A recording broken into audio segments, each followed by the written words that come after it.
80 MCQ এর মধ্যে। আর আপনার জিপিএ মনে করেন জিপিএ কার কত আছে আমি জানি না। বাট যাই হোক জিপিএ যাই হোক আর আর্টে মনে করেন 15-16 এরকম তুলতে হবে 20 এর মধ্যে।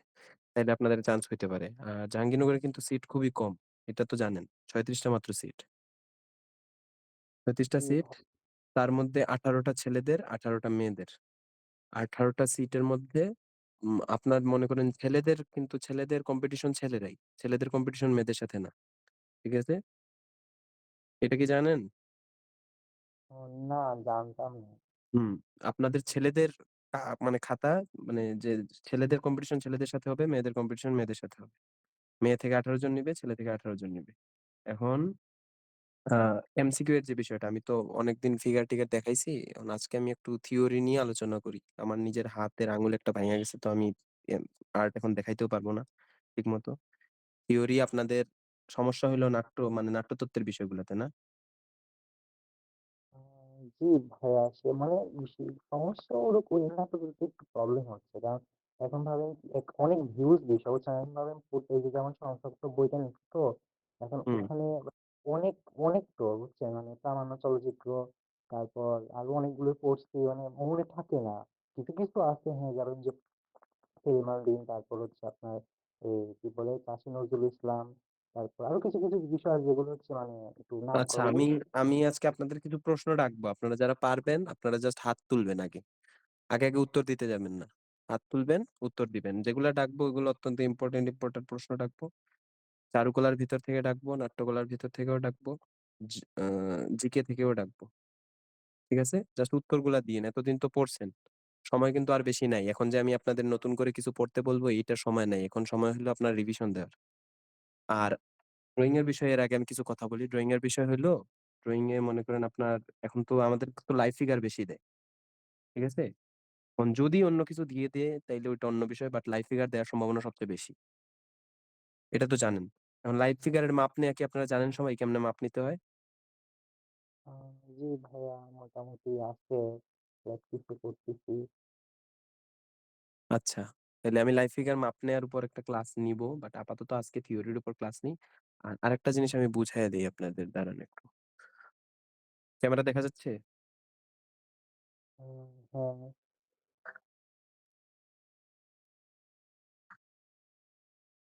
আচ্ছা। মনে করেন আপনারা যেদিন যাবেন এক্সাম দিতে যেদিন যাবেন আপনারা এমসিকিউ টিকে গেছেন। ওকে? টিকে যাওয়ার পর মেবি 1 সপ্তাহ পর আর্ট এক্সামটা হয়।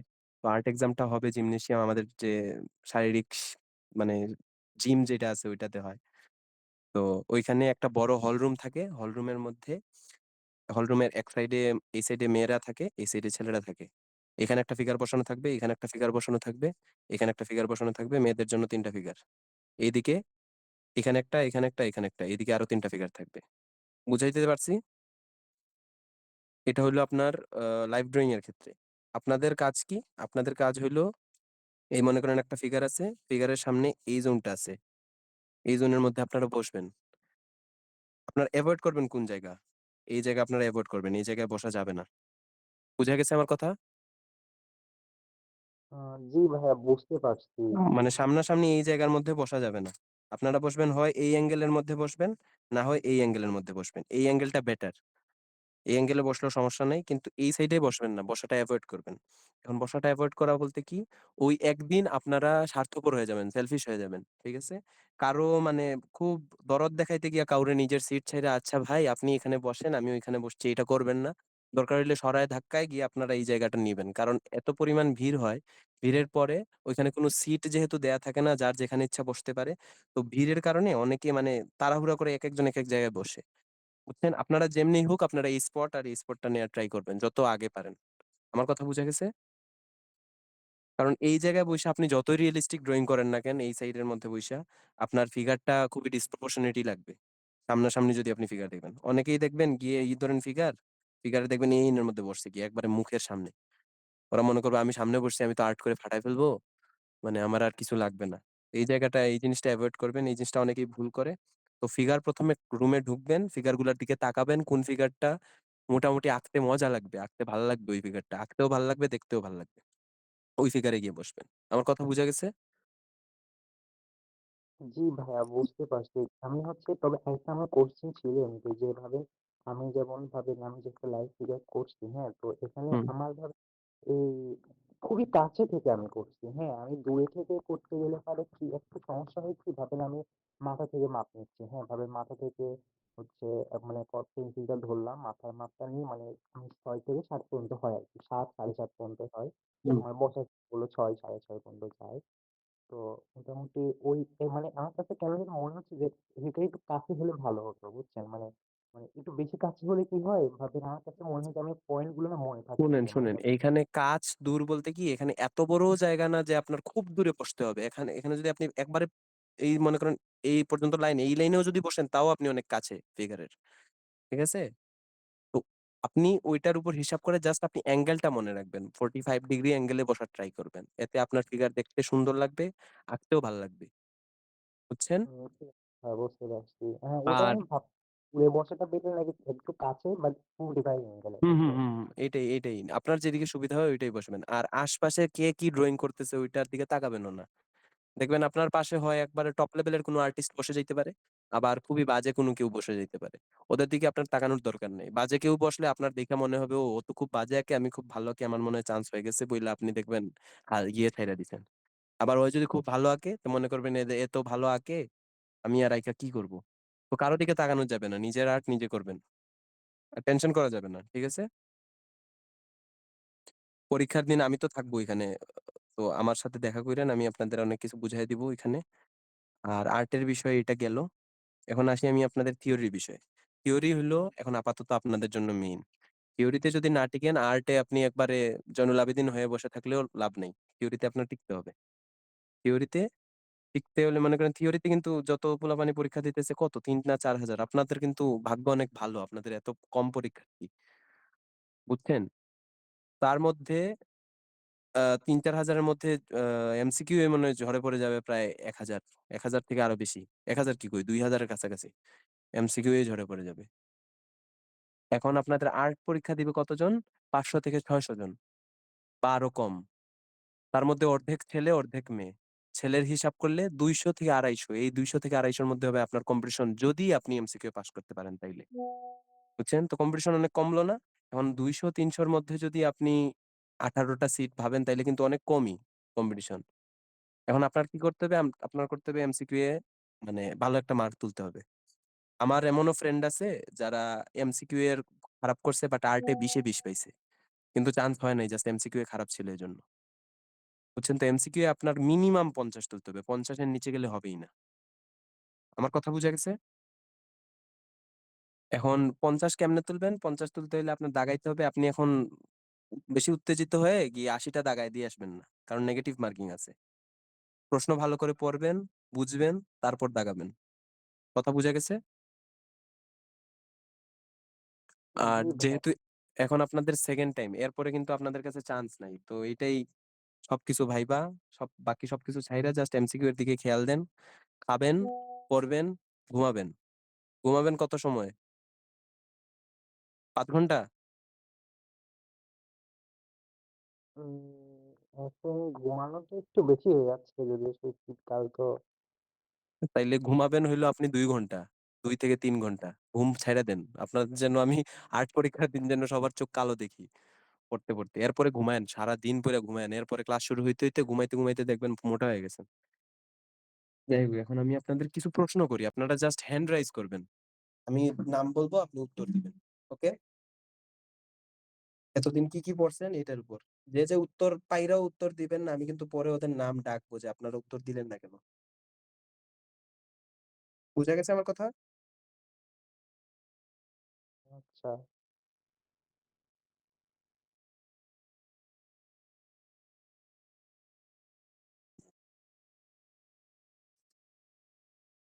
দাঁড়ান আমি একটু বের করি।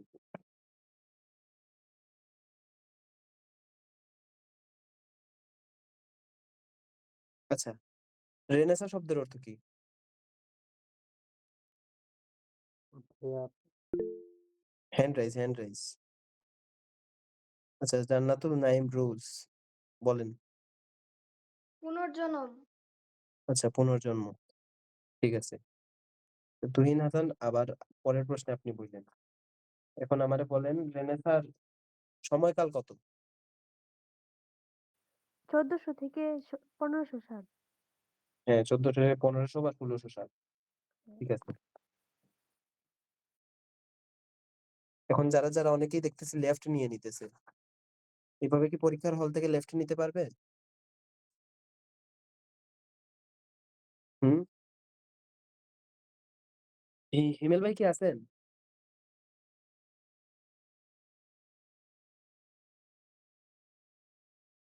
হিমেল ভাইয়ের আইডি দেখতেছি। আচ্ছা, মরমী কবি নামে পরিচিত কে? আচ্ছা, তারু বিশ্বাস আগে বলেন। হাসন রাজা। হাসন রাজা। আচ্ছা, ঠিক আছে। এখন হ্যাঁ, ভাই বলেন। না, এখানে তো দেয় নাই, মানে ইনভিটেশন আসে নাই একবার। আচ্ছা। আচ্ছা, বাংলা উপন্যাসের জনক কে? উজমা না আজমা? বঙ্কিমচন্দ্র চট্টোপাধ্যায়। আচ্ছা, আপনার নাম কি আজমা না উজমা কি? উজমা। ওকে, উজমা। আচ্ছা, বাংলাদেশের বিখ্যাত ভাস্কর? তারু বিশ্বাস, আমি শিকদার। শামীম শিকদার। আচ্ছা, তারপরে ভাওয়াইয়া কোন অঞ্চলের গান? জান্নাতুল নাইম?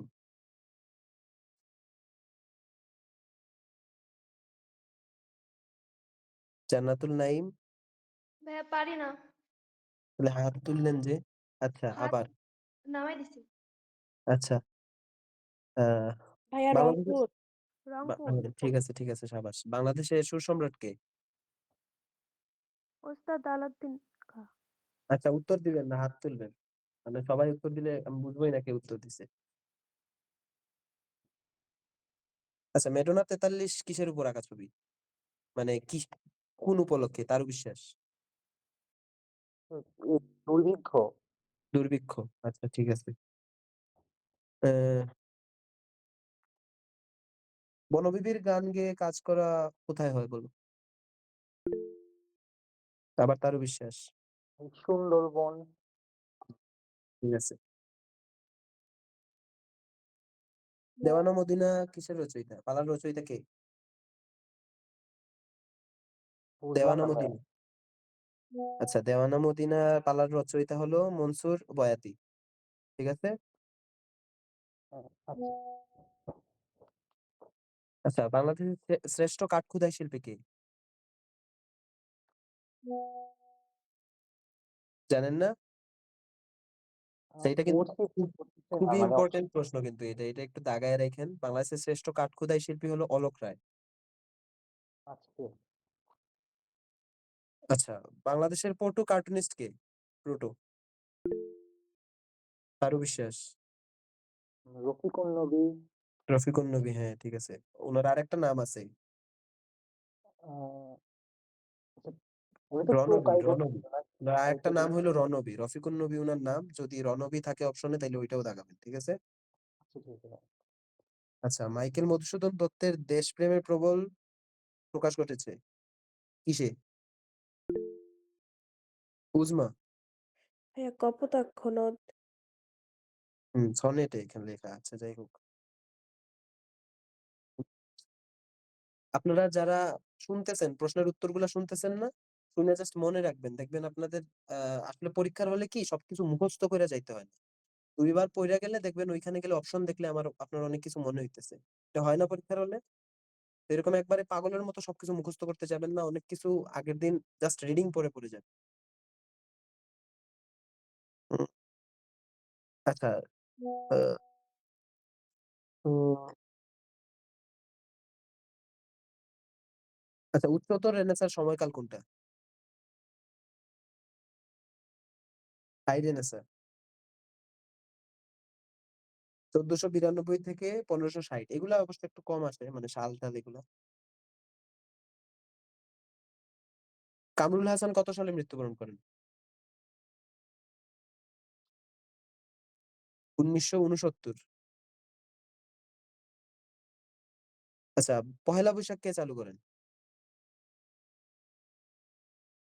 তারু বিশ্বাস। সম্রাট আকবর।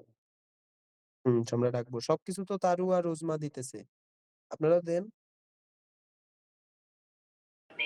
ভাইয়া হাত উঠাইছিলাম তো হাত কিন্তু কয়েকবার। সাথে, সাথে তুলতে হবে। ওকে। ১ম এ যে হাত তুলবে তারই ডাকবো। তো আঙুল দিয়ে বসে থাকেন। দিলেই ডাইকা দিতে পারেন যাতে। আচ্ছা, সবচেয়ে উঁচু শহীদ মিনার কোন দেশে?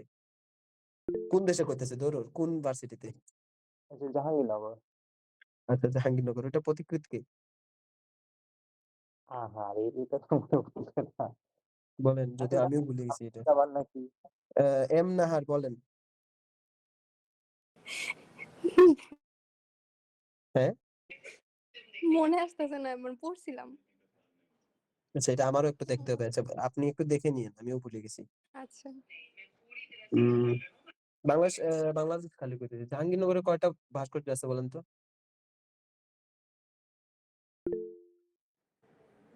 বুঝলাম না তার ভাইয়া। জাহাঙ্গীরনগরে ভাস্কর্য কয়টা আছে? উম, ২ ২ টা? ২ টার নাম কি বলেন? এটা হচ্ছে অমর একুশে আর হচ্ছে সংসপ্তক। আচ্ছা, সংসপ্তক আর অমর একুশে। আর আর স্মৃতিসৌধ অদম্য ২৪ কোথায় অবস্থিত এটা জানেন? অদম্য ২৪ স্মৃতিসৌধ। হুম। না, হ্যাঁ, অদম্য ২৪ স্মৃতিসৌধ এটা হলো ২৪ এর আন্দোলনে যারা শহীদ হয়েছিল ওদের জন্য আরকি, ওদের স্মৃতিতে নির্মিত না তো এটা শহীদ শোনা মিনার। হয় না। এটাও কিন্তু জাহাঙ্গীরনগরে অবস্থিত। এটা হলো ২৪ এর আন্দোলনের ১ম শহীদ মিনার বা স্মৃতিসৌধ যেটাই বলা হয়। অদম্য ২৪। এটার পথিকৃৎ হইলো রাইত। রাইত হলেন আমাদের সিনিয়র একজন ভাই আছেন উনি। আপনারা এটা প্রশ্নে আসতে পারে। গত বছর যেহেতু আসে নাই অদম্য ২৪, এই বছর আইসা যেতে পারে। কারণ জুলাই তো খুবই হাইপ একটা জিনিস। বুঝা গেছে? এটা কোথায় রয়েছে জাহাঙ্গীরনগরে? এটা জাহাঙ্গীরনগরে কোথায় আছে? জাহাঙ্গীরনগরে ল ডিপার্টমেন্টের সামনে আছে, মানে ট্রান্সপোর্ট যেখানে আমরা বলি। এটা অবশ্যই এখানে লিখা থাকবে না। জাহাঙ্গীরনগর লিখা থাকলেই হবে। ও আচ্ছা, ঠিক আছে। তারপরে দোতারাতে কয়টা তার থাকে? ২ টা। তারু বিশ্বাস। তুহিন আপনি বলেন। ২ টা। ২ টা? দোতারাতে তার থাকে ৪ টা। বুঝা গেছে? জি। আচ্ছা ভাই। এগুলা কিন্তু একটু ট্রিকি কোয়েশ্চেন। আপনারা কি এখানে মিউজিশিয়ান কেউ আছেন? মিউজিশিয়ান থাকলে আপনারা বলতে পারতেন। ২ তারাতে তার মানে ৪ টা তার থাকে। আরো এরকম অনেক ভাইয়া তাহলে বাদ্যযন্ত্র আছে। একটা রাতে কয়টা তার থাকে? ৩টা? এক তারাতে একটাই তার থাকে। আচ্ছা। তারপরে অনেক ইন্সট্রুমেন্ট আছে, মনে করেন সারাঙ্গি, বেঞ্জো, ইউকুলেলে, গিটার, এগুলার তার সংখ্যাটা একটু জাইনা নিবেন। ঠিক আছে? তার যন্ত্রগুলা বিশেষ করে। যে কোনটাতে কতটা তার থাকে। এটার একটা লিস্ট আছে আমার কাছে। আমি হিমেল ভাইয়ের কাছে দিয়ে দিব। হিমেল ভাই দিয়ে দিবে আপনাদের। ভাইয়া ঠিক আছে? লিস্টটা তাহলে গ্রুপে দিয়ে দিয়েন। আচ্ছা, এটা সব ইন্সট্রুমেন্টের একটা লিস্ট আছে। আর ইন্সট্রুমেন্ট, মিউজিক্যাল ইন্সট্রুমেন্ট এটা কিন্তু নাট্যতত্ত্বের আন্ডারে আমি এই প্রশ্নগুলা যেগুলা মিউজিকের আন্ডার যেগুলা। তো এর মধ্যে আপনার তালযন্ত্র, তারপরে ফুৎকার যন্ত্র, তার যন্ত্র। ভাইয়া সঙ্গীতের তালগুলাও পাইলে একটু দিয়ে দিয়েন। এই যে হ্যাঁ, হ্যাঁ। ত্রিতাল, মাত্রা, আচ্ছা, আমি সুর। দিবনে। ত্রিতাল, মাত্রা এগুলা দিবনে। আর কোন যন্ত্র কোনটা এগুলা জানবেন। যেমন ঢুল কি যন্ত্র এটা কি জানেন? তানপুরা নিয়েও আর একটা আছে ইয়েতে হুম, হুম। বইয়ে দেখলাম। আচ্ছা, ঢোল কি যন্ত্র কি জানেন? ঢোল, তবলা, কাহন। এগুলো তো তাল সহায়ক হ্যাঁ, এগুলো বাদ্য। হলো তাল যন্ত্র। আর দুতারা, একতারা, সারাঙ্গি, তারপরে বেহুলা, এগুলো হলো সব তার যন্ত্র। তার, এগুলাতে তার আছে, তার যন্ত্র। তারপরে এগুলো বাঁশি, সানাই, স্যাক্সোফোন, এগুলো সব হইলো আপনার ওই ফুৎকার যন্ত্র। ফু দিয়ে বাজাইতে হয়। বুঝা গেছে? এগুলা মনে রাখবেন। যন্ত্রের যে বিষয়গুলা।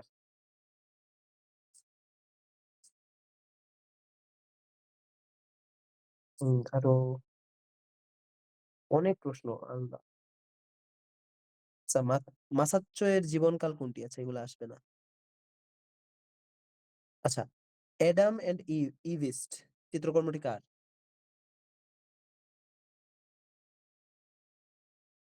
এটা হলো মাসার চোর। মাসার চোরে চিনেন আপনারা? হ্যাঁ, চিনি। আর্টিস্টদের সম্পর্কে একটু পড়িয়েন। আর্টিস্টদের সম্পর্কে না পড়লে কিন্তু কিছুই হবে না। আর্টিস্টদের সম্পর্কে পড়তে হবে। এগুলো যদি বাদ দিয়ে দেন, করবেন কি? আপনারা কি আর্ট দেখে চিনতে পারবেন কোন আর্ট কার? এইটুকু হ্যাঁ, পারবো। মানে নাম তারা কিছু, কিছু নাম মনে থাকে। কিছু, কিছু হুম। মানে আরকি একটু আচ্ছা, রেগুলার খুবই নাম। কমন কিছু নাম বলি। এগুলা বলেন হ্যাঁ, আপনারা, হাত রাইজ করেন, হ্যান্ড রাইজ করেন। সানফ্লাওয়ার কার? চারু বিশ্বাস, আর কি? উজমা? ভিনসেন্ট পাপ্পু? ভ্যান গগ নাকি? হ্যাঁ, হ্যাঁ, ভিনসেন্ট ভ্যান গগ। Vincent van গগ। আচ্ছা, তারপরে দি ডান্স কার? হুম, পাপ্পু কুমার বলেন। ভুলে গেছি। উজমা, আপনি পারবেন? না ভাইয়া, এটা পারতেছি না তো।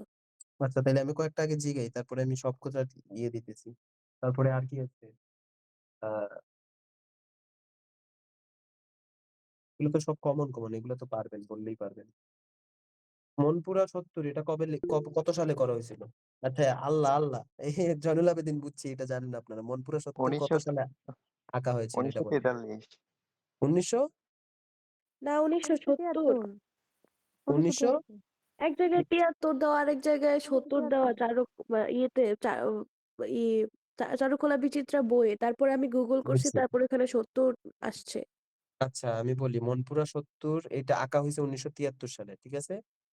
আচ্ছা, ৭৩টা হলো সঠিক। এজন্য আমি বলি, আপনি কি গুগল করছেন নাকি চ্যাট জিপিটি করছেন? গুগল করছিলাম। আচ্ছা, বুঝছি, গুগলেও মাঝে মধ্যে ভুলভাল থাকে, তাও চ্যাট জিপিটি থেকে অন্তত কম থাকে। Someone wants to join. আচ্ছা, এখন কিছু ভাস্কর্য, এখন আপনারা কোন আমারে যে কিছু স্থাপত্যের কথা বলি, হ্যাঁ? স্থাপত্য নিয়ে প্রশ্ন করি। স্থাপত্য নিয়ে পড়ছেন? জি ভাই, পড়ছি। আচ্ছা, কলোসিয়ামের নাম শুনছেন? না তো। জি ভাইয়া। কলোসিয়াম কোন দেশে বলেন তো? ইতালিতে। হুম, সাবাস। এগুলো না পড়লে তো হবে না, এগুলো তো পড়তে হবে। তারপরে পেন্থিয়নের নাম শুনছেন? পেন্থিয়ন?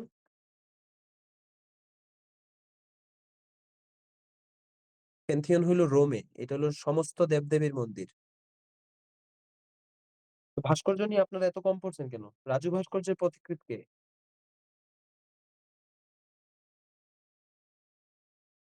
জানেন? হামিদুজ্জামান। হামিদুজ্জামান, ঠিক আছে। ওইখানে কিন্তু আরো একজন ছিল, ২ জন ছিল। অবশ্য হামিদুজ্জামানটাই খুব বেশি ইম্পোর্টেন্ট, ওইটাই পড়েন। শুনেন, রোমানদের সবচেয়ে উল্লেখযোগ্য স্থাপত্যিক নিদর্শন হইলো কলোসিয়াম, ঠিক আছে? এটা খুবই ইম্পর্টেন্ট, কিন্তু কলোসিয়াম আপনারা দেখছেন সবাই। একজনও এখানে নাই যে কলোসিয়াম কোনোদিন দেখে নাই। হয় টিভিতে দেখছেন, না হয় খাতা কিনতে গিয়ে খাতার উপরে উপরে ওই কলোসিয়ামের ছবি ছিল, না হয় আপনারা ফুটবলে দেখছেন। যেখানেই দেখছেন, দেখলেই আপনাদের মনে পড়বে। এটা একটু দেখেন। আরো কিছু প্রশ্ন করি। এখন বলেন, কিউবিজম আসলে কার ধারা ছিল? কোন শিল্প আন্দোলন? কিউবিজম শিল্প আন্দোলনের পথিকৃৎ কে? ভাই পাবলো পিকাসো? হ্যাঁ, পাবলো পিকাসো। এখন বললেন, গুয়ের্নিকা কার আঁকা? Guernica Pablo Picasso? Pablo Picasso. Guernica কিসের উপর আঁকা? গুয়ের্নিকা হচ্ছে হ্যাঁ, মু জান্নাতুন নাইম বলেন।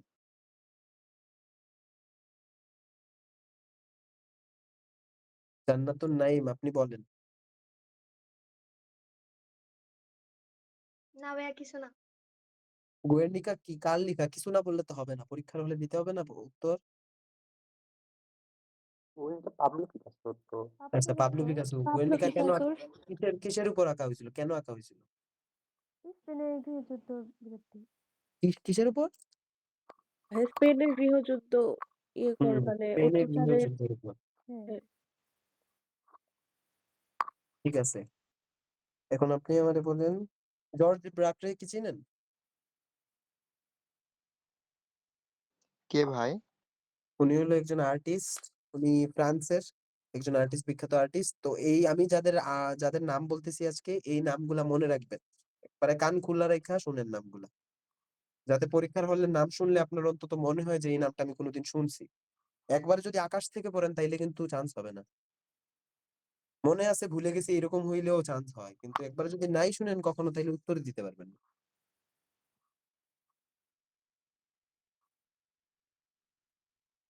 তারপরে আরো শিল্প আন্দোলন আছে, শিল্প আন্দোলন গুলো বের করি। খুব ইম্পর্টেন্ট গুলোই আমি বলতেছি।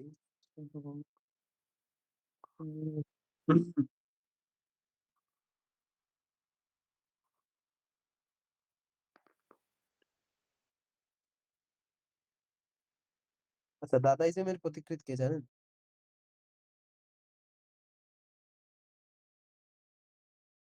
দাদাইজমের বাংলা জানেন? আমার এতটুকু মনে হচ্ছে দাদাই যেমন হচ্ছে বিকৃত প্রতিকৃতি করতো। দাদাইজম বিকৃত পথিকৃৎ। হ্যাঁ, ঠিক আছে। এখন দাদাইজমের একটা বললেন তো আমারে, মানে একটা আর্ট বলেন, নাম বলেন। মানে মনে পড়তেছে, আমার দেখা লাগবে ওই আচ্ছা, সময় অনেক। ফাউন্টেন। ফাউন্টেন এটা হলো একটা স্কাল্পচার, ঠিক আছে? ফাউন্টেনটা আমি বলি কি, বিকৃত মানে তো বুঝেন, মানে উল্টাপাল্টা জিনিস, হুম, বুঝছেন? এখন দাদাইজমের একটা বিখ্যাত চিত্রকর্ম হইলো ফাউন্টেন। এটা হলো একটা স্কাল্পচার। স্কাল্পচারটা হইলো একটা টয়লেট, মানে একটা টয়লেটরে উল্টা করে রাইখা দিছে, রাইখাই এটারে আহ দাদাইজমের আন্ডারে নিয়ে নিছে, ঠিক আছে? এটা হলো সবচেয়ে, কি বলবো, আমারই হাসি পায় এটা দেখলে। এটার কথা মনে রাখবেন, ফাউন্টেন হলো দাদাইজমের একটা বিখ্যাত চিত্রকর্ম। এটা একটা স্কাল্পচার, একটা ওয়াশরুমের ছবি। তারপরে কিছুদিন আগে একটা হয়েছিল কলা, কলা নিয়ে, জাস্ট কলার উপরে টেপ মাইরা দিছে। টেপ মাইরা ওইটা কত মিলিয়ন ডলারে বিক্রি করছে। আবার কোনো একজন এটা কিনছেও, কিনে আবার খায়াও ফেলছে কলাটা সাথে সাথে। তো খুবই আজব আজব কাহিনী আছে চারুকলার হিস্ট্রির মধ্যে, এগুলা একটু পড়েন। এখন সাররিয়ালিজমের পথিকৃৎ কে, মানে খুব ওয়েল নোন কে সাররিয়ালিজম?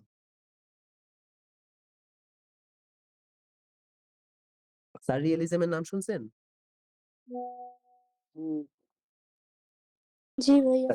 হ্যাঁ, সাররিয়ালিজমের আমারে বলেন, মানে ব্যাখ্যা বলেন একটু, কেউ একটু।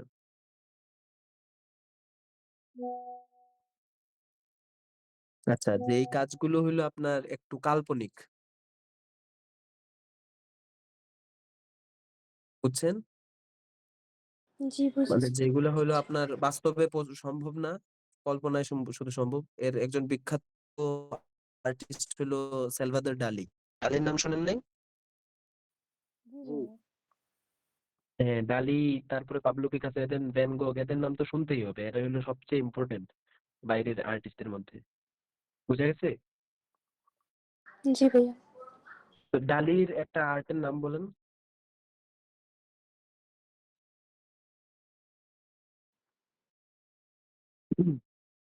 Presence of memory. পরীক্ষার কিন্তু আর 10 দিনও বাকি নেই, 9 দিনের মতো সময় বাকি আছে। আপনারা যদি এই একবারে উপরের প্রশ্ন যদি না পারেন তাইলে পরীক্ষার হলে গিয়ে তো কান্না করবেন। আমি একদম যেগুলো সবচেয়ে কমন, যেগুলো ওইগুলো জিগে জিগে দিচ্ছি আপনাদের। হচ্ছে এগুলো কি তো পারতে হবে, রেনেসাঁ এগুলো এখন সবার হাত তোলা উচিত ছিল। মতো পড়ে যাবো একবারে। হুম। তাহলে এই যে রেনেসাঁ এবং শিল্প আন্দোলন গুলো থেকে সবকিছু একদম ভালো মতো পড়ে যেতে হবে। হ্যাঁ, এগুলো তো পড়ে দিতে হবে, এগুলো তো মোস্ট ইম্পর্টেন্ট। আচ্ছা আপনার ভাই, আমি প্রতিটা আন্দোলনের প্রতিটা শিল্পীর প্রতিটা আর্ট আপনাদের দেখে পড়ে যেতে হবে। কারণ প্রশ্নে আর্টের ছবি দিয়ে বলতে পারে এটা কার আর্ট, এটার মাধ্যম কি, এটা কিভাবে আঁকা হয়েছে, কত সালে আঁকা হয়েছে, কেন আঁকা হয়েছে। বুঝা গেছে? আচ্ছা ভাই। জি ভাইয়া। 18 জনের মধ্যে একটু টিকতে হবে, কষ্ট করতে হবে। তো একটু কষ্ট করেন, কষ্ট করে টিকেন, তারপরে ঘোরাঘুরি করেন। আমার সাথে যারা ফেসবুকে এড আছেন, দেখেন প্রতিদিন এখানে কনসার্ট হয়, নাচ গান, আবার এখানে পড়ালেখাও হয়। আপনি এখানে সব পাবেন। জাস্ট এখন আর 9টা দিন কষ্ট করেন, ভালো করে কষ্ট করেন।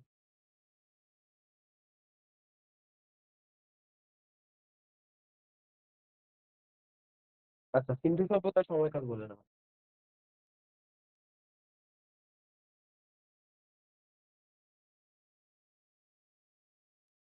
খ্রিস্টপূর্ব 2600 থেকে খ্রিস্টপূর্ব 1900। খ্রিস্টপূর্ব মানে বুঝেন? যীশু খ্রিস্টের জন্ম জি ভাইয়া।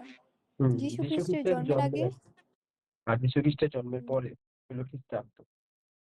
বোঝা গেছে? খ্রিস্টাব্দ। এখন সিন্ধু সভ্যতার পাওয়া সবচেয়ে প্রাচীন নিদর্শন কি?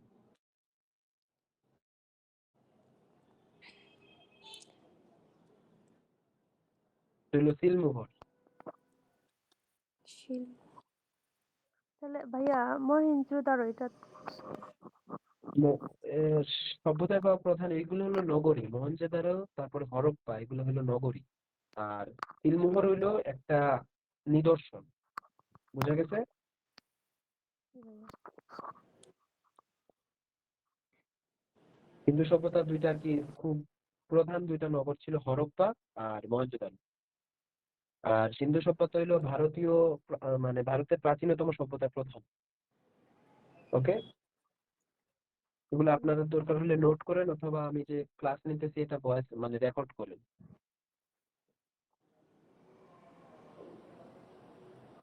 তারপরে সিন্ধু সভ্যতায় পাওয়া একটা ভাস্কর্যের নাম বলতে পারবেন? নৃত্যকিত একটা কি জানি ছিল, নিত্যরত নগরী। নারীর নৃত্যরত। হ্যাঁ হ্যাঁ হ্যাঁ, ঠিক আছে, এখন এটার উচ্চতা কত জানেন? এটা পড়ছিলাম। এটার উচ্চতা হলো 14 12 না সেন্টিমিটার। 14 না কি জানি। 14 কত? সেন্টিমিটার 14 14। 14 হ্যাঁ পড়ছিলাম। হ্যাঁ, আর এই মূর্তিটা হুম হলো ব্রোঞ্জের তৈরি। হুম। তারপরে আরো আছে 10 সেন্টিমিটার।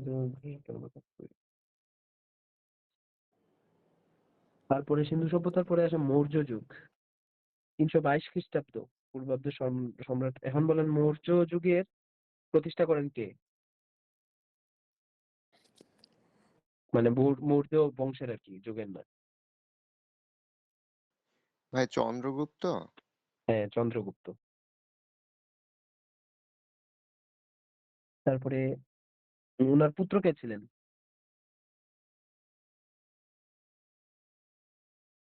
চন্দ্রগুপ্তের পুত্র ছিলেন সম্রাট অশোক। অশোক আপনারা জানেন কি? হ্যাঁ, জি অশোক ভাই। হইল ইন্ডিয়ার ফ্ল্যাগ দেখছেন না? হুম ইন্ডিয়ার দেখেন একটা সিম্বল আছে ইন্ডিয়ার, তিনটা সিংহ। হ্যাঁ হ্যাঁ, 3টা সিংহের। ওইটা হলো অশোক স্তম্ভের একটা মানে নিদর্শন। বুঝছেন? হুম, হ্যাঁ ভাইয়া। জি। তারপরে আমি দেখি আপনাদের যদি আমি কিছু শিট দিতে পারি তাহলে দিব। আমার কাছে যেগুলো ছিল বাট খুঁজতে হবে আমার একটু, এগুলো দিলে অন্তত এগুলো শেষ করেন। এগুলো অনেক বেশি, বাট যেগুলো দাগানো আছে ওগুলো একটু পড়েন। দিলে ভালো হবে, দিয়েন। জি খুঁজতে ভাই হবে।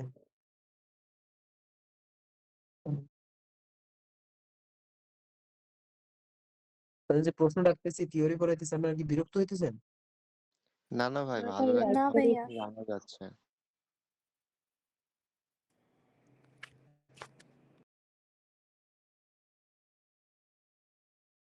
আচ্ছা, অজন্তা গুহা চিত্র নাম শুনছেন?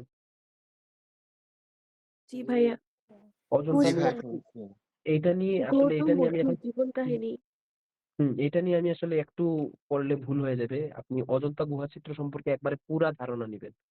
তারপরে ইলোরা, নালন্দা, এই তিনটা গুহা চিত্র হুম নিয়ে আপনারা ইলোরা আর অজন্তা এই দুইটা নিয়ে ভালো করে পড়বেন। ঠিক আছে? ঠিক আছে।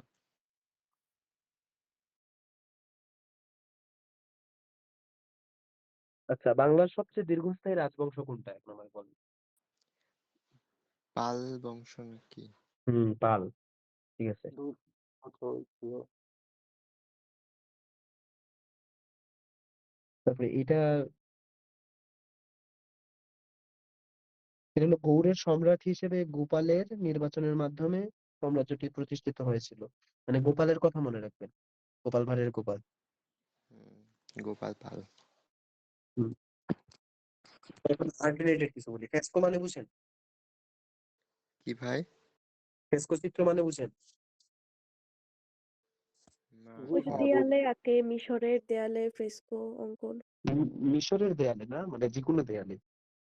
তাহলে হ্যাঁ ওই যে এই চারুকলা বিচিত্রা বইয়ে তো ইয়ে দেওয়া ছিল, মানে ক্যানভাসে আঁকা চিত্র, এমসিকিউ এ। চারুকলা বিচিত্রা বই ভুলে ভুলে যান, মানে আমি চারুকলা বিচিত্রা যখন পড়ছি আমি জাস্ট প্রশ্ন পড়তাম, উত্তর আমি নিজে বের করতাম, কারণ ওইসব বই এত পরিমাণ ভুল। চারুকলার প্রতিটা বইয়ে মানে ভুলের হ্যাঁ, শেষ নাই। অনেক ভুল ভাইয়া। আপনি এখন সংসপ্তকি দেখেন আর বিচিত্রা দেখেন আর চারুগল্প দেখেন, যেই বই দেখেন খালি ভুল আর ভুল। আপনি যদি সঠিক উত্তরটা না জানেন, আপনি ভুলটা উত্তর পইরা গিয়ে ওইখানে ভুল দাগায় দিয়ে আসবেন। ঠিক আছে, তো ওইটারই বিশ্বাস করা যাবে না। বিচিত্রার অধিকাংশই ভুল, 10টার মধ্যে 6টা ভুল। তো আপনারা উত্তর না দেখে উত্তরগুলা খুঁজে বের করবেন, ব্যাখ্যা বের করবেন। বুঝা গেছে? জি ভাইয়া। এখন আপনারা বলেন ফ্রেস্কো কয় প্রকার?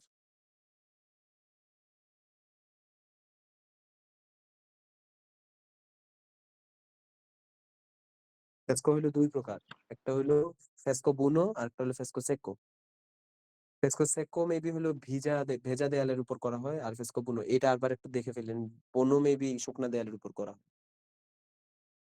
আমি আপনাদের একটা সাধারণ ধারণা দিতেছি, এটা নিয়ে আবার একবারে গভীরভাবে ধারণা নিবেন আপনারা নিবে। এখন বাদ্যযন্ত্র নিয়ে কিছু প্রশ্ন করি। প্রশ্ন না, আমি আপনাদের বলে বলে যাই, প্রশ্ন করে লাভ নাই। বাদ্যযন্ত্র নিয়ে আমি জানি আপনারা কম পড়ছেন, তাও এটা থেকে অন্তত একটা দুইটা প্রশ্ন আসবে। আচ্ছা, বাংলা বাদ্যযন্ত্র হলো 4 ভাগে বিভক্ত। ঠিক আছে, তৎবাদ্য, শশীর বাদ্য, আনদ্য বাদ্য, ঘনবাদ্য। বুঝা গেছে আমার কথা? শশীর ভাই আরেকবার বাদ্যযন্ত্র একটু হলো, রিপিট করেন। আচ্ছা আরেকবার বলি, 4 ভাগে বিভক্ত। একটা হলো তৎবাদ্য, তারপরে শশীর বাদ্য, তারপরে আনদ্য বাদ্য, ঘনবাদ্য।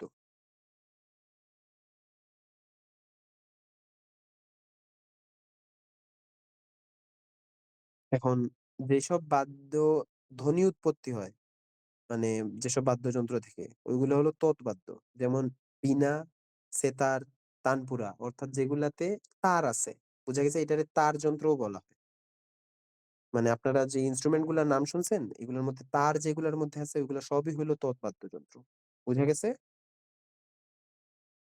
তারপরে হ্যাঁ শশীর বাদ্যযন্ত্র, শশীর বাদ্যযন্ত্র অথবা ফুৎকার, এটা হলো আপনারা যেগুলা ফু দিয়ে বাজাইতে হয়, মানে বাঁশি, স্যাক্সোফোন। স্যাক্সোফোনের নাম শুনছেন? হ্যাঁ শুনছি। স্যাক্সোফোন একটু সার্চ দিয়েন, স্যাক্সোফোন দেখে ফেলবেন, মানে বড় সোনালী কালার, দেখেন বিয়েতে বাজায়। তারপরে আপনার সানাই, এগুলা হলো আপনার কি শশীর বাদ্যযন্ত্র অথবা ফুৎকার বাদ্যযন্ত্র। বুঝা গেছে? তারপরে হলো উম ঘন ঘন নাকি আনদ্য বাদ্যযন্ত্র। এগুলো হইলো যেগুলা চামড়ার মাধ্যমে তৈরি, অর্থাৎ ঢোল, তবলা, কাহন, মানে যেগুলাতে ধুম ধুম তাল দেয়া যায় আর কি, ওইগুলা। এগুলো হলো আপনার আনদ্য। তারপরে হলো ঘনবাদ্য। ঘনবাদ্য মানে হইলো যেগুলা পিতলের হয়, ওই যে মন্দিরা, ঘন্টা। বুঝা গেছে? এগুলা সব লিখতে হবে না, এগুলা জাস্ট আপনারা আমার কথা শুনে শুনে যান। যেমন আমার বললেন একতারাতে কয়টা তার থাকে? একটা। একটা। একটা। দুতারাতে কয়টা তার থাকে? চারটা। একটা। তানপুরাতে কয়টা তার থাকে? 12টা। না, তানপুরাতে থাকে 4টা তার। 4টা। হ্যাঁ, সেতারে থাকে কয়টা তার? 8টা। দুইটা। সেতারে থাকে 17টা তার। ও আচ্ছা। 17। হুম। এখন আমি কিছু থিয়েটার ভিত্তিক কিছু প্রশ্ন করি, মানে নাটক ভিত্তিক। ট্র্যাজেডির জনক কে, কেউ জানেন? মাইকেল মধুসূদন দত্ত। না, ট্র্যাজেডির জনক হলো ক্রিস্টোফার মেলা। কমেডির জনক কে? এগুলা লিখে রাখেন, আমি যেগুলোর নাম বলতেছি এগুলো লিখে রাখেন, জাস্ট ট্র্যাজেডি দিয়ে টান দিয়ে ক্রিস্টোফার লিখে রাখবেন, তারপরে আপনি রাতে বসে এগুলার ফুল নেম টেম ঠিক করবেন। ওকে, ট্র্যাজেডির জনক কে? ক্রিস্টোফার মেলা। ভাই আরেকবার একটু বলেন। ট্র্যাজেডির জনক হলো ক্রিস্টোফার মেলা। ঠিক আছে। তারপরে কমেডির জনক কে? কমেডির জনক হইলো এরিস্টোফেনিস। তারপরে বাংলা নাটকের জনক কে? তাইকা চিত্র। কে?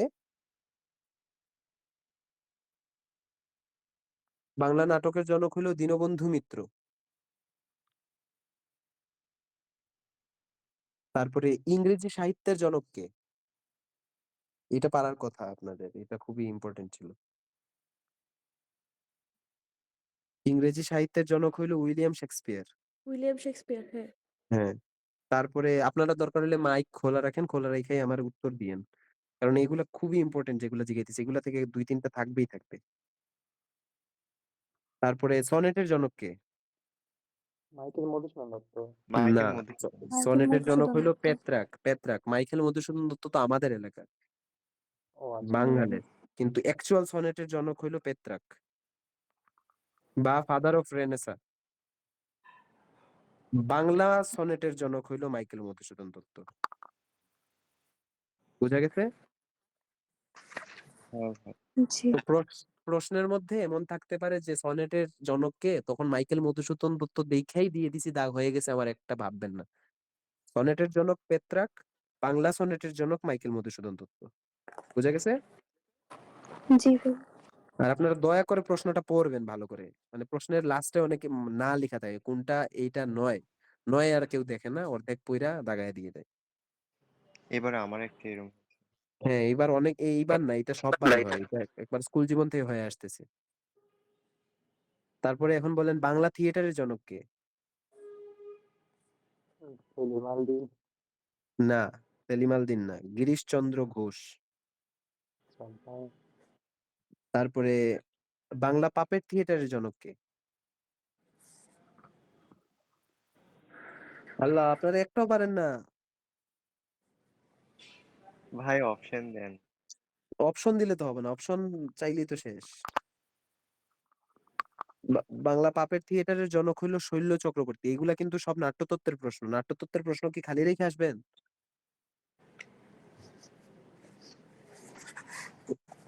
আচ্ছা, বাংলা পাপেট থিয়েটারের জনক হলো শৈল্য চক্রবর্তী। এখন এইটা অন্তত পাইরেন, এইটা অন্তত দয়া করে আমার উত্তরটা দিয়েন। ট্যাপেস্ট্রির জনক কে? রশিদ চৌধুরী, বাংলা। হুম, ধন্যবাদ। উপমহাদেশীয় আধুনিক নৃত্যের জনক কে? বুলবুল, বুলবুল No, কি জানি নাম। না, উদয় শঙ্কর। ভাইয়া উপমহাদেশীয় প্রশ্নটা আরেকবার আধুনিক, একটু বললেন। উপমহাদেশীয় আধুনিক নৃত্যের জনক।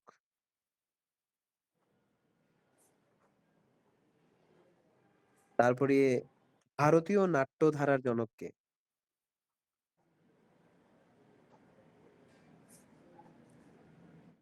ভরত সিং। ভারতীয় নাট্যধারার জনক হলো ভরত সিং। বুঝা গেছে? তারপরে বাংলা চলচ্চিত্রের জনক কে?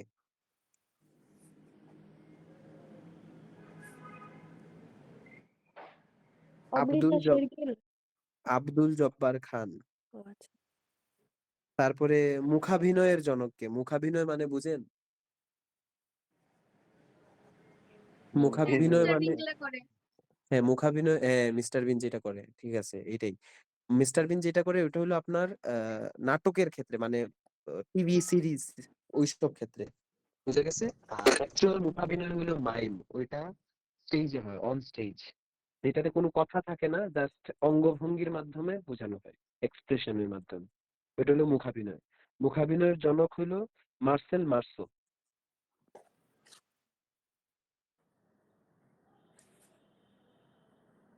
তারপরে উপমহাদেশীয় চলচ্চিত্রের জনক কে?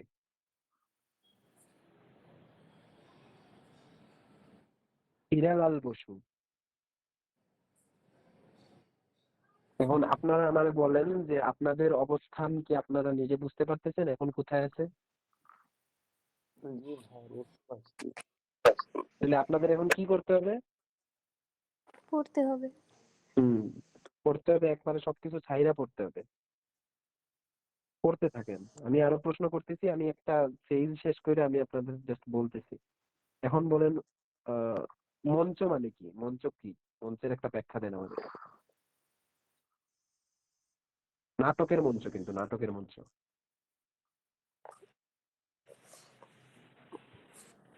মঞ্চ তো হইলো বুঝি। হ্যাঁ মঞ্চ বুঝেন না, মঞ্চ হইলো আপনার যে জায়গায় অভিনয় উপস্থাপন করা হয়। করা হ্যাঁ যেই জায়গায় তাকে অভিনয় গান নাচ যে জায়গায় করা হয় এটা হলো মঞ্চ। এখন বলেন নাট্যকার কে? যে নাটক করে যে নাটক করে না, যে নাটক লিখেছে বা পরিচালনা করেছে। না, যে নাটক লিখে সে হলো নাট্যকার। শিখে নির্দেশক কে? শিখে না, যে নাটক লিখে ও মানে নাটকের লিখে, আচ্ছা স্ক্রিপ্টটা যে লিখে, হ্যাঁ হ্যাঁ হ্যাঁ বুঝেছি। উনি হলো নাট্যকার। তারপরে নির্দেশক কে? যে নির্দেশনা দেয়। পরিচালক হ্যাঁ নাকি? যার তত্ত্বাবধানে নাটক মঞ্চস্থ হয়। নাটক মানে কিন্তু আপনার ওই যে ইউটিউবে যে নাটক দেখেন ব্যাচেলার পয়েন্ট এইসব না, নাটক মানে মঞ্চ নাটক। বুঝা গেছে? জি। হুম। এখন বলেন গায়েন কে? যে গান গায়। যে গান গায়। হ্যাঁ যে গান গায় সে গায়েন। এখন বলেন বাদক কে? যে বাজায় মানে যে বাদ্য বাদ্য বাদ্যযন্ত্র। বাজায়। হ্যাঁ যে বাদ্য বাজায়। এগুলা কিছুটা কমন সেন্সের দিয়ে উত্তর দিতে হয় তাই না? এখন বলেন দোহার কি? বুঝিনি ভাই, আরেকবার বলুন। দোহার দোহার দোহার। দোহার দোহার হইলো এটা কি কোনো বাদ্যযন্ত্র? না না দোহার হইলো মানে যে গান গায় মেইনলি যে সিঙ্গার তার পিছনে কয়েকজন গান গায় একসাথে। ও তার ব্যাকগ্রাউন্ডে যারা গান গায় একসাথে কোরাস করে একই শব্দ ওইটারে দুইবার ব্যবহার করা কোরাস, এরকম হ্যাঁ কিছু কোরাস। ছিল? একই শব্দ দুইবার ব্যবহার করে এমন না, মানে মনে করেন আমি আমার সোনার বাংলা গাইতেছি পিছন মেইন ভোকালে আর পিছনে 10 জন স্লোলি বা হাই পিচে গাইতেছে আরো আস্তে আস্তে করে। ও এরা হলো হ্যাঁ দোহার। বুঝেছি। তারপরে হলো নোহার। নোহার কি বলেন? ভাইয়া যারা এগুলো নাচে পিছনে এরা নৌহার নাকি? কি যারা গান গায় না পিছনে দাঁড়ায় থাকে ওরা নোহার? না না ভাইয়া যারা নাচে। না, নোহার হইলো যারা মঞ্চ প্রস্তুতকারী মানে মঞ্চ যারা প্রস্তুত করে ওরা হলো নোহার। আচ্ছা ভাইয়া, একটা কোয়েশ্চেন আছে। বলো। সেটা হচ্ছে মানে যে গান গায় তার পেছনে যারা থাকে এবং তারা গান গায় তাদেরকে দোহার বলে, আর যারা নাচে তাদের পেছনে যে কিছু মানে আরো অনেকজন নাচে না, মানে মেইন হুম নায়ক নায়িকা থাকে ধরেন একজন, আর পেছনে আরো নাচে, তাহলে ওদেরকে কি বলে? দোহার তো যারা গান ব্যাকগ্রাউন্ডে গায় ওদের দোহার বলে না, ওরা যে গাইতেছে ওই গানটাকে বলে দোহার, দোহার দিতেছে, কোরাস করতেছে। বুঝছেন? ওরা দোহার না, ওরা সিঙ্গারই। সবাই সিঙ্গার কিন্তু পিছনে ওরা দোহার দিতেছে। মানে গানের তাল, গান সম্পর্কে যদি আপনার ধারণা থাকে, গানের বিভিন্ন জিনিস আছে, অন্তরা আছে, শুরু শেষ, বিভিন্ন অংশের বিভিন্ন নাম আছে। তো ওইরকম নাচের ক্ষেত্রে ওইটা না। নাচের ক্ষেত্রে এখন আপনি নায়ক নায়িকা এখন যদি বাংলা সিনেমাতে চলে যান তাহলে তো হবে না, নাটকে থাকতে হবে। আচ্ছা এখন বলেন আমারে আসর মানে কি? আসল মানে যে আসর মানে হলো গান গায়েন দোহার নাটক যারা করবে শিল্পী সব মিলে উপস্থাপনের যে, মঞ্চ মানে হ্যাঁ হ্যাঁ উপস্থাপনের সব মিলে জায়গা। যেটা পরিবেশন হয় ওই জায়গা হলো আসর। তারপরে বলেন এরিনা মঞ্চ কি? কি মঞ্চ? এরিনা, এরিনা মঞ্চ। এইটা তো জানি না। আপনারা জাহাঙ্গীরনগরের সেলিম আলদিন মুক্ত মঞ্চের নাম শুনছেন? হুম, না ভাই। আচ্ছা মনে তাহলে আছে। সেলিম আলদিন মুক্ত মঞ্চ নাম একটু শুনেন। জাহাঙ্গীরনগর সেলিম আলদিন মুক্ত মঞ্চ হইলো এরিনা মঞ্চ, যে মঞ্চের চারদিক খোলা থাকে। বুঝছেন? জি মুক্ত ভাইয়া মঞ্চ। বুঝেছি। তো এটা নিয়ে প্রশ্ন আসতে পারে সেলিম আলদিন কি ধরনের মঞ্চ, কারণ সেলিম আলদিন হইলো আমাদের ক্যাম্পাসের মুক্ত মঞ্চ। এখন বলেন এসোনিয়াম মঞ্চ কি? এসোনিয়াম মঞ্চ হলো যে মঞ্চের 3 দিক খোলা থাকে এবং একদিক বন্ধ থাকে। বুঝা গেছে? ভাই আগের মঞ্চটা কি? আগের মঞ্চ হলো এরিনা যেটার 4 দিক খোলা, আর এসোনিয়াম হইলো যেটার 3 দিক খোলা।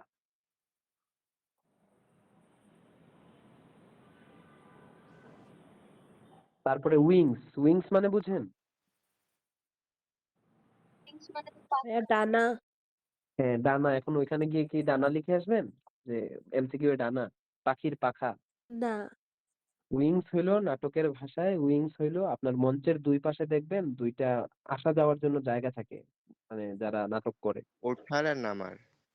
হ্যাঁ, হ্যাঁ আসা যাওয়ার যে জায়গাটা ওই জায়গাটার রাস্তাটার নাম হলো উইংস। ওই রাস্তাটার নাম, ওইখানে যে পর্দা থাকে ওইটার নাম উইংস না। তারপরে প্রপস কি? প্রপস মানে কি? কি ভাই? প্রপস, প্রপস মানে নাচ গান বা এসব করার জন্য যে সাইডে যে ইনস্ট্রুমেন্ট গুলো ব্যবহার করে, ইনস্ট্রুমেন্ট না মানে এই যে মানে আপনাদের যেরকম ছবি আঁকতে হলে কি লাগে, পেন্সিল, রাবার এই যে জিনিসপত্র পেন্সিল, লাগে না? হ্যাঁ এগুলা ইনস্ট্রুমেন্ট। এগুলা হইলো আপনার আর্টের প্রপস। আর নাটকের ক্ষেত্রে মনে করেন একটা নাটকে আমার একটা নৌকা লাগবে, ওই নৌকাটা হইলো আমার প্রপস। বুঝছেন? ও প্রপস, হ্যাঁ। হ্যাঁ। তারপরে হইলো গ্রিন রুম কি? সাজঘর। কাজঘর সাজঘর না? নাকি সবুজ কালার রুম? না না, এই যে সাজ নায়ক নায়িকারা যেখানে তুমি সাজে না, আপনারা খালি নায়ক নায়িকাতে চলে যান কেন? নাটক মানে কি খালি নায়ক নায়িকা? সহজ মানে যেটা সেইটা। আচ্ছা, নায়ক নায়িকা না, যারা অভিনয় করে ওদের, যারা ওদের মানে rest room makeup room green আর রুম কি। বলে। হ্যাঁ, মেকআপ রুম না, রেস্ট রুম রেডি হওয়ার রুম। হুম। এখন বলেন কস্টিউম তো আশা করি পারবেন, কস্টিউম আর বলতে হবে না। পোশাক। কাব্যনাট্য কি? কাব্যনাট্য হলো কাব্যের আঙ্গিকে নাটক। বুঝা গেছে? গীতিনাট্য কি?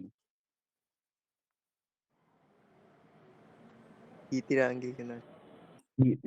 এই তো ঠিকই আছে, সব উত্তর একটার সাথে মিলে আর একটা। গীতিনাট্য হইলো যেটা গানের মাধ্যমে যেই নাটক করা হয় ওইটা হলো গীতিনাট্য। তাহলে নৃত্যনাট্য কি হবে?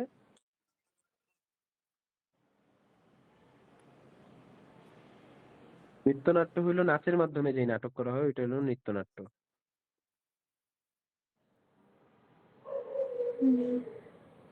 তারপরে দাঁড়ান, এখন আমি আরো কিছু নাট্যমঞ্চ বলি। কি? গীতিনাট্য কি বললেন? গীতিনাট্য হলো গানের মাধ্যমে যেই নাটক করা হয় ওটা গীতিনাট্য, নাচের মাধ্যমে যেই নাটক করা হয় ওটা নৃত্যনাট্য।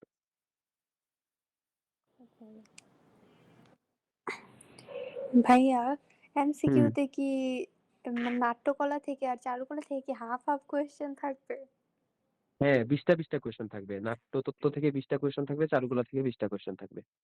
কারণ আপনার ডিপার্টমেন্ট, যে চারুকলা ডিপার্টমেন্টের পরীক্ষা আর নাট্যকলা ডিপার্টমেন্টের পরীক্ষা কিন্তু একই এমসিকিউ এর মাধ্যমে হয়। আপনারা যারা চারুকলায় পরীক্ষা দিবেন তারা আর্ট পরীক্ষা দিবেন, আর যারা ড্রামাটিক্সে পরীক্ষা দিবেন, নাট্যতত্ত্বে পরীক্ষা দিবে, ওরা ভাইভা দিবে। বুঝা গেছে? আপনারা চাইলে দুইটাতেও দিতে পারেন। একসাথে একজন দুইটাই দিতে পারবে না, না? হ্যাঁ হ্যাঁ হ্যাঁ, দুইটাই দিতে পারবেন এক্সাম। এক একটা টাইমে হয়। ভাইভাতে কি এই কোশ্চেনগুলোই? হ্যাঁ, ভাইভাতে প্রশ্ন করে না। ভাইভাতে আপনার আপনি কি কি পারেন, আপনি কি নাচ পারেন নাকি গান পারেন নাকি অভিনয় পারেন, এইগুলা আপনার দেখবে, আপনার জিগাবে, আপনি ওগুলা করে করে দেখাইতে হবে। দেখানোর পরে আপনার যদি মনে হয় ওইখানে আপনাদের চান্স দেওয়ার যোগ্য, আপনি আপনি সবকিছু পারতেছেন, তাইলে আপনার মেরিটে, আপনার পয়েন্ট অনুযায়ী আপনি মেরিটে আসবেন। বুঝছেন? আমি ড্রামাটিক্সে 16তম হয়েছিলাম, কারণ ড্রামাটিক্সের কিছু বিষয়বস্তু আছে ওগুলো আমার জানা ছিল। আচ্ছা, নাট্যমঞ্চ। এখন বলেন শিল্পকলা একাডেমি কোথায় অবস্থিত? শাহবাগ না? না, শিল্পকলা একাডেমি হলো ঢাকার সেগুনবাগিচায়। ও হ্যাঁ হ্যাঁ পড়ছিলাম, শাহবাগের সাথে কোথায় খেয়েছি। এখন বলেন বাংলাদেশের জাদুঘর কোথায় অবস্থিত? জাদুঘর ময়মনসিংহ। এই কি কয়? না না, বাংলাদেশ জাদুঘর হইলো জাতীয় জাদুঘর আর কি। জাতীয় জাদুঘর কোথায়? শাহবাগে। সে তো হুম। ঢাকায়। এখন ঢাকায় তো জানে সবাই, ঢাকায়। এখন ঢাকা কোথায় এটা জানতে হবে না? ঢাকা শাহবাগে। হ্যাঁ, ঢাকা শাহবাগে। এখন জাতীয় জাদুঘরে কয়টা মিলনায়তন আছে এটা কি জানেন? মিলনায়তন মানে ওইসব জায়গায় আর কি প্রোগ্রাম হয়। 3টা মিলনায়তন আছে। তারপরে সেলিম আল দীন মুক্তমঞ্চ কোথায় অবস্থিত? জাহাঙ্গীরনগর। জাহাঙ্গীরনগর। জাহাঙ্গীরনগর বিশ্ববিদ্যালয়ে অবস্থিত। আপনাদের একটা কথা বলি, জাহাঙ্গীরনগর সম্পর্কে সবকিছু জেনে আসবেন। কত সালে হয়েছে, জাহাঙ্গীরনগরে হল সংখ্যা কত, স্টাফ কোয়ার্টার সংখ্যা কত, ভাস্কর্য আছে কয়টা, ডিপার্টমেন্ট আছে কয়টা, অনুষদ আছে কয়টা, চারুকলার বয়স কত, চারুকলা কত সালে শুরু হয়েছে, কার মাধ্যমে শুরু হয়েছে, নাট্যতত্ত্ব কত সালে শুরু হয়েছে, কার মাধ্যমে শুরু হয়েছে, সবকিছু জেনে নেবেন জাহাঙ্গীরনগর সম্পর্কে, যাতে আপনার একটুকু মানে ভুলভাল ধারণা না থাকে। জাহাঙ্গীরনগরের প্রতিটা ভাস্কর্যের উচ্চতা, প্রস্থ, দৈর্ঘ্য সব জানবেন। বোঝা গেছে? জি ভাইয়া। ডিপার্টমেন্ট কয়টা আছে, ফ্যাকাল্টি কয়টা আছে, সব। তারপরে আরো প্রশ্ন। আচ্ছা, সেলিম আল দিনের সম্পর্কে একটু বলি ভাইয়া আমি।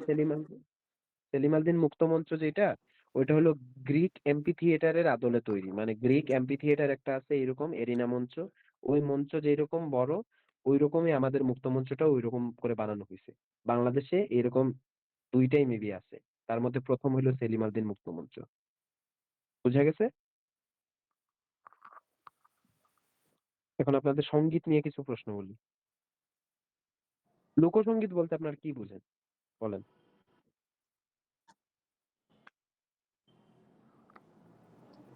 লোকসঙ্গীত হইল মানুষের মুখের গান, মানে একদম সাধারণ মানুষের গান।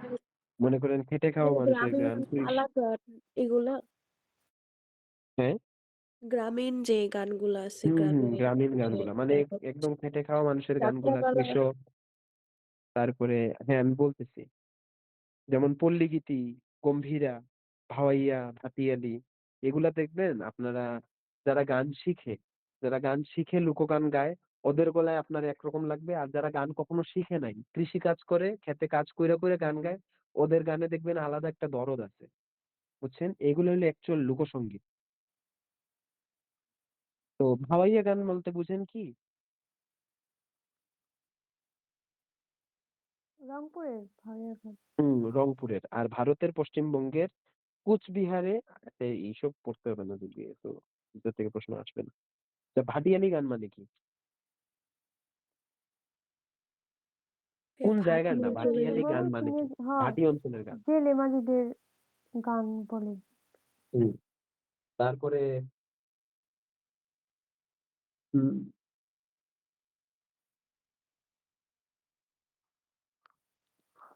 গম্ভীরা গান মানে কি বল?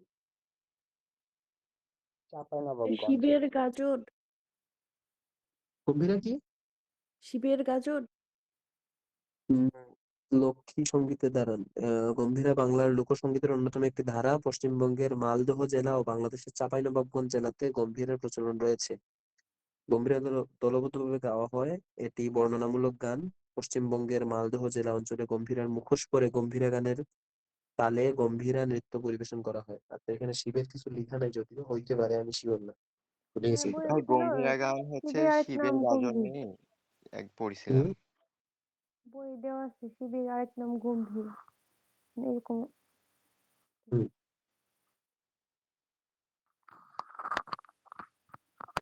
আচ্ছা, জারি গান মানে কি?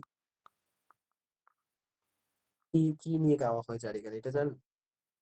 ভাই যে আহাজারি মূলক মানে মর্মান্তিক ঘটনাকে হ্যাঁ, কেন্দ্র এটা করে হলো শোক, শোক, শোক নিয়ে শোক, গাওয়া হয়। হ্যাঁ শোক এগুলো বুঝাইতে যে কারবালার গানগুলো গাওয়া কারবালার হয়। বিয়োগান্তক কাহিনীর স্মরণে মূলত গানটা গাওয়া হয়। এটা 1700 শতকে থেকে বাংলায় এই গানের ধারা শুরু হয়েছে। বুঝা গেছে? জি।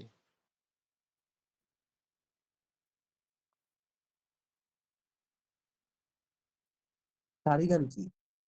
ভাইয়া ওই যে নৌকা বাইচে পরিবেশিত গান।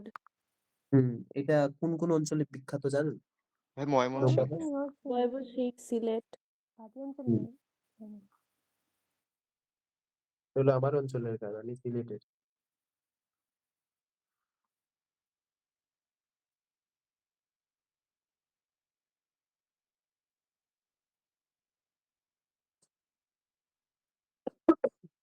আচ্ছা, আমি কিছু প্রশ্ন আপনাদের বলি। ওই প্রশ্নগুলো তোলেন, নেক্সট ক্লাসে ওই প্রশ্নগুলোর উত্তর আমাদের দিবেন। ঠিক আছে? ওকে ভাইয়া। আপনারা নিজে প্রশ্নের উত্তরগুলা বের করবেন, বের করে উত্তরগুলা দিবেন। লেআউট কি?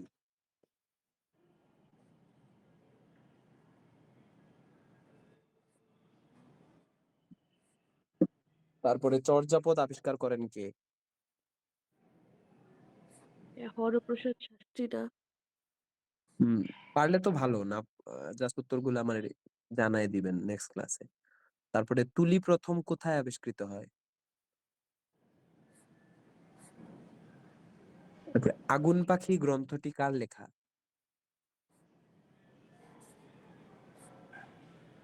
ভাষার মূল উপকরণ কি? আচ্ছা, এইটার উত্তর দেন তো এখন। লালের সঙ্গে হলুদ রং মিশালে কোন রং হয়? কমলা। কমলা। কমলা। হুম। কমলা। ক্যালিগ্রাফি মানে কি? ক্যালিগ্রাফি মানে কি? ভাইয়া লিপি কোয়েশ্চেনটা আবার শৈলী। একটু বলেন তো। লিপি শৈলী। Calligraphy, calligraphy, calligraphy. লিপি শৈলী। লিপি হুম। শৈলী। হ্যাঁ। এখন আগুন পাখি যে বলছিলেন, আগুন পাখি। আগুন পাখি, এটা নিজে আগুন খুঁজে বের পাখি করে। আগুন কি পাখি বলছিল গ্রন্থটি কার কোয়েশ্চেনটা? লেখা? আগুন পাখি গ্রন্থটি কার লেখা? এটা একটু বের করেন নিজে খুঁজে। তারপরে জীবন থেকে নেয়া চলচ্চিত্রটি কার? জহির রায়হান। জহির রায়হান। জহির রায়হান। আচ্ছা, ৭১-এর দিনগুলোর লেখক কে? জাহানারা ইমাম। জাহানারা ইমাম। আচ্ছা, নিতুন কুণ্ড কে ছিলেন? এটা হচ্ছে ভাস্কর একজন। হুম। তারপরে প্রদোষ শব্দের অর্থ কি? হ্যাঁ, শ্রদ্ধা।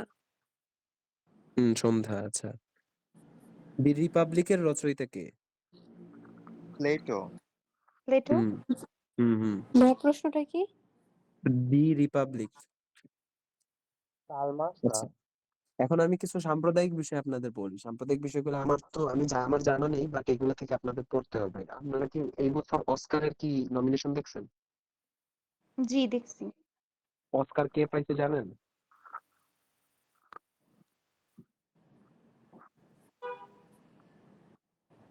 অস্কার এগুলো লিখে রাখেন, আমি যেগুলো বলি ওগুলো লিখে রাখেন। আমি আমি আমি যদিও দেখি নাই কে কে পাইছে, কি কি পাইছে, বাট আপনারা এগুলা দেখে নিয়েন, কারণ এগুলা থেকেই প্রশ্ন আসে।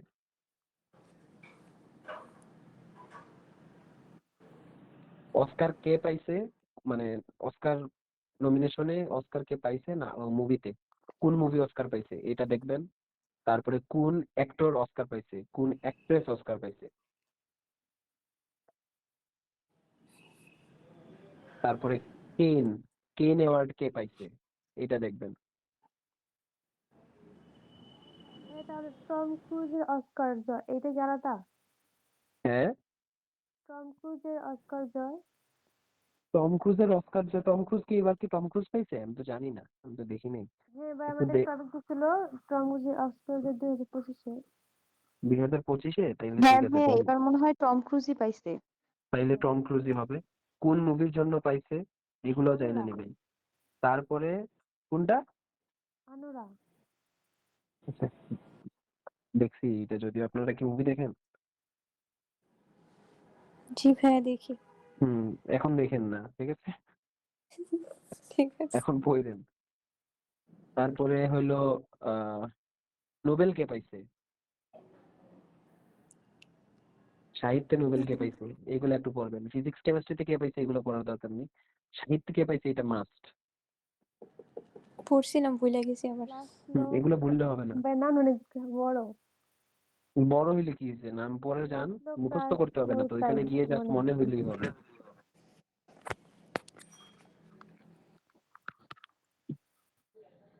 তারপরে এই অ্যাওয়ার্ডের বিষয়গুলো। তারপর কেন অ্যাওয়ার্ড কে পাইছে, কেন অ্যাওয়ার্ডের কথা শুনছেন না?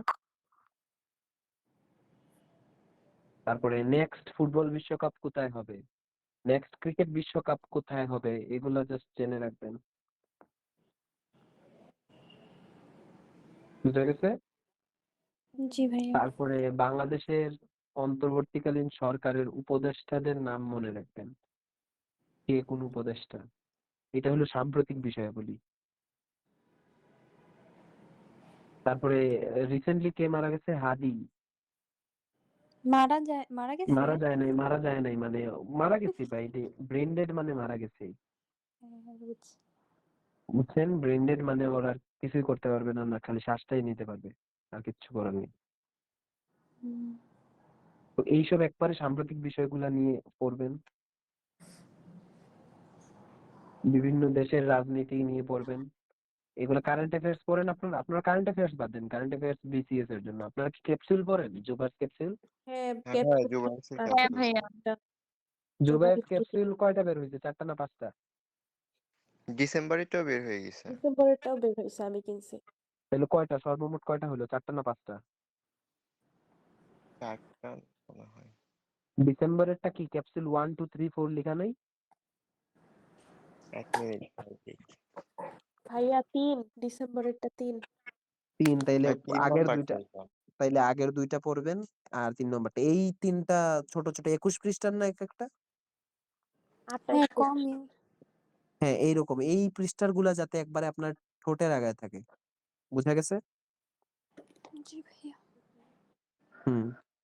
এগুলো হলো একবারে সাম্প্রতিক বিষয়গুলো। এখন আপনারা আমারে বলেন পটচিত্রে পট শব্দের অর্থ কি? কাপড়। কাপড়। কাপড়।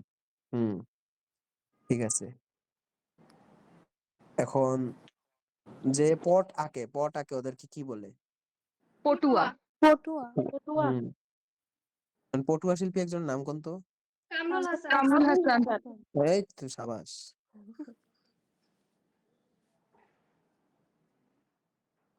আহ পটচিত্রের তুলি বলেন তো কি দিয়ে তৈরি হয়?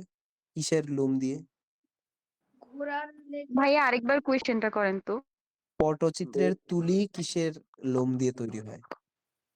বেজি না? ঘোড়ার হ্যাঁ, লেজ। না, ছাগল অথবা কাঠবিড়ালি অথবা বেজির লোম দিয়ে। ভাই কাঠবিড়ালি বলে এই যে এগুলো পায় কোন জায়গা? এগুলো তো পায়, এগুলো তো মারে না, জঙ্গলে নদী থেকে জঙ্গলে। পায়, জঙ্গলে। শোনেন, এমন এমন ইনস্ট্রুমেন্ট আছে। আমার একটা ফ্রেন্ডের ইনস্ট্রুমেন্ট আছে, একটা সারাঙ্গি। সারাঙ্গি আপনারা দেখছেন কখনো? নাম নাম জি শুনছি। ভাইয়া। শুনেছি।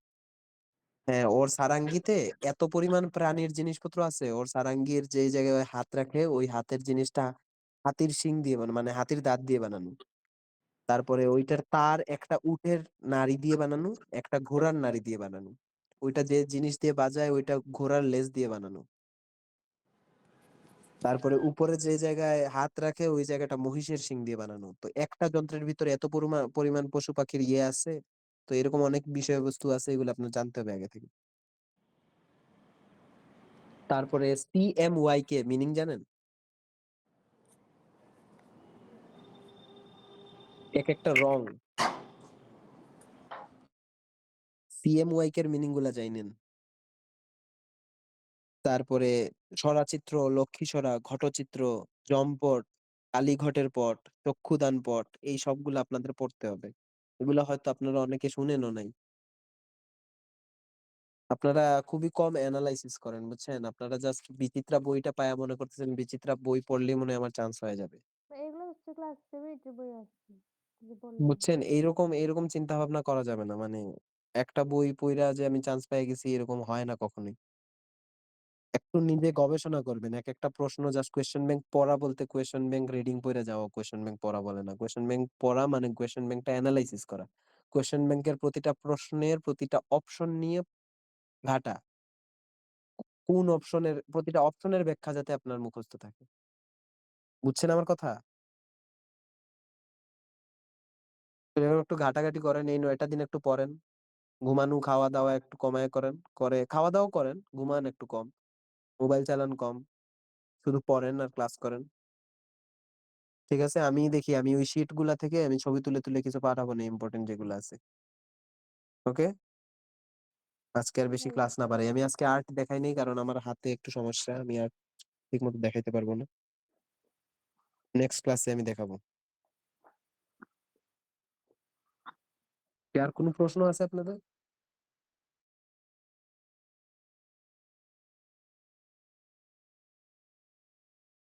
কোনো প্রশ্ন নাই? আচ্ছা। তাইলে পড়ালেখা করেন এখন। এখন কল কাটার পরে আ ২টা ৩টা পর্যন্ত পড়েন। যেগুলো আপনাদের বলছি উত্তর বের করতে ওগুলো উত্তর বের করেন। আর দেখি আমি শিট গুলা পাই কিনা। পাইলে আমি দিতেছি। ওকে? ওকে ভাইয়া। ওকে। আল্লাহ হাফেজ।